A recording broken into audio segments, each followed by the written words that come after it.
Neat పరీక్షపై కేంద్రం ప్రక్షాళన మొదలుపెట్టింది. ఇకపై ప్రాంతీయ భాషల్లోనే నీట్ పరీక్షా విధానం జరగనుంది. తెలుగు రాష్ట్రాల్లో తెలుగులోనే నీట్ పరీక్షను నిర్వహించనున్నారు.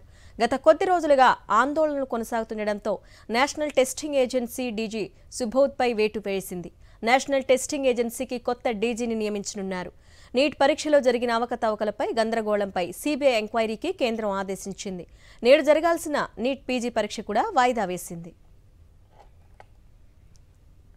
రైట్, దీనికి సంబంధించి డీటెయిల్స్ మా ప్రతినిధి కిరణ్ భూపతి అందిస్తారు. కిరణ్, ఇప్పటికే దేశవ్యాప్తంగా నీట్ పరీక్ష పైన గందరగోళం నెలకొన్న నేపథ్యంలో ఆందోళన కూడా పెద్ద ఎత్తున వ్యక్తమవుతున్నాయి. ఈ నేపథ్యంలోనే నేషనల్ టెస్టింగ్ ఏజెన్సీతో పాటు నీట్ పరీక్షలో కూడా ప్రక్షాళన మొదలుపెట్టింది కేంద్ర వైద్య ఆరోగ్య శాఖ. కానీ దాంతో పాటు నిన్న ఏదైతే Subodh Kumar national testing agency DG పైన కూడా వేటు వేసినటువంటి నేపథ్యంలో కొత్త డీజీని కూడా నియమించింది. ఇటు ప్రాంతీయ భాషల్లోనే నీట్ పరీక్షను కూడా నిర్వహిస్తామని కూడా గత కొద్ది రోజులుగా చెప్తున్నప్పటికీ అది నిన్నతో కొంత ముందడుగులు పడ్డాయి. ప్రాంతీయ భాషలో ఇప్పుడు రెండు తెలుగు రాష్ట్రాల్లో కూడా పూర్తి స్థాయిలో తెలుగులో కూడా ఈ పరీక్ష నిర్వహించేటువంటి అవకాశాలు అయితే కనబడుతున్నాయి. ఈ రోజు జరగాల్సినటువంటి నీట్ పీజీ పరీక్ష ఏదైతే ఉందో దాన్ని కూడా వాయిదా వేసినటువంటి పరిస్థితులు అయితే కనబడతా ఉన్నాయి. నేషనల్ టెస్టింగ్ ఏజెన్సీకి సంబంధించి కావచ్చు, నీట్ పరీక్షలో కావచ్చు, అవకతవకలపైన కూడా సీబీఐ ఎంక్వైరీని అయితే ప్రస్తుతానికి వేసింది.